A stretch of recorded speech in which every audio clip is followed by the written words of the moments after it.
Tubal patency check করার আরেকটা test হচ্ছে স্যালাইন ইনফিউশন সোনোগ্রাফি, যেটাতে ট্রান্সভেজানাল আলট্রাসোনোগ্রাফির সাথে ইউট্রাসের মধ্যে নর্মাল স্যালাইন পুশ করা হয় এবং টিউবাল পেটেন্সি চেক করা হয়।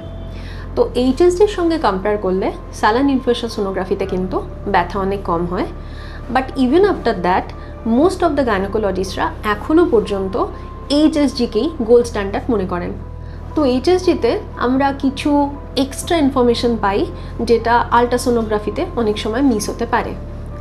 ফার্স্ট অফ অল, এইচএসজিতে ইউট্রাসের মধ্যে কোনো প্রবলেম আছে কিনা, কোনো স্ট্রাকচারাল প্রবলেম আছে কিনা, ইউট্রাসের ভেতরে অ্যাডেশন আছে কিনা, কোনো ফিলিং ডিফেক্ট আছে কিনা, এগুলো বেটার বোঝা যায়।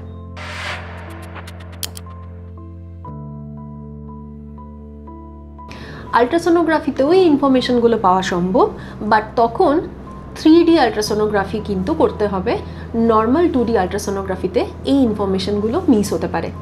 সেকেন্ড ইনফরমেশন যেটা আমরা এইচএসজিতে খুব ইজিলি ডিটেক্ট করতে পারি, যে টিউব দুটোই খোলা আছে নাকি একটা খোলা আছে, এবং যদি একটা খোলা থাকে ডান দিক বা বাদিক কোন দিকের ফ্যালোপিয়ান টিউব খোলা আছে। এই ইনফরমেশনটা কিন্তু স্যালাইন ইনফিউশন সোনোগ্রাফিতে সব সময় ক্লিয়ারলি বোঝা যায় না। আচ্ছা, কেন এটা ইম্পর্টেন্ট?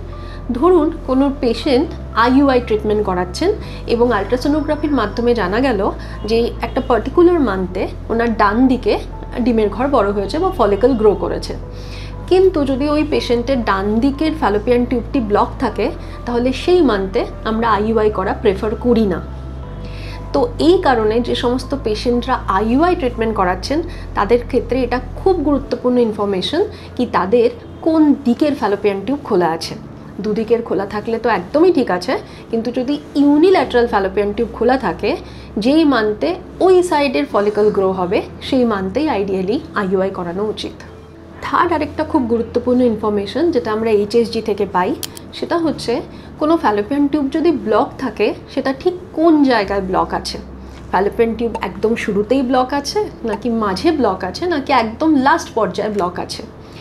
এই ইনফরমেশনটা এই কারণে গুরুত্বপূর্ণ, ধরুন কোনো মহিলার দুদিকেরই টিউব ব্লক বেরিয়েছে কিন্তু তার বাকি সমস্ত রিপোর্ট নর্মাল এবং তার বয়সটাও কম। তো এই সমস্ত পেশেন্টদের ক্ষেত্রে আমরা সাধারণত ল্যাপ্রোস্কোপিক সার্জারির পরামর্শ দিই এবং সার্জারির মাধ্যমে আমরা টিউব খুলে দেওয়ার চেষ্টা করি। দেখা গেছে যে সমস্ত টিউব একদম শুরুর দিকে ব্লক আছে সেই সমস্ত ব্লকেজগুলোই অপারেশন করে সব থেকে ইজিলি খুলে দেওয়া সম্ভব হয়, কিন্তু টিউব যদি মিড পার্টে বন্ধ থাকে বা একদম লাস্টে বন্ধ থাকে তাদের কিন্তু প্রগনোসিস খুব ভালো নয় এবং সার্জারি করে খুব একটা লাভ হয় না। তাছাড়াও এইচএসজিতে কখনো কখনো টিউবের স্ট্রাকচারাল অ্যাবনর্মালিটি কিছু থাকলে সেটা ধরা পড়ে। যেমন ধরুন টিউব খোলা আছে কিন্তু যদি দেখা যায় টিউবের অ্যাপিয়ারেন্সটা বিডেড, অর্থাৎ পুঁতির মালার মতো দেখতে মনে হচ্ছে টিউবকে। কখনো কখনো টিউব খোলা আছে কিন্তু টিউবের একটা পোর্শন হয়তো ফুলে আছে।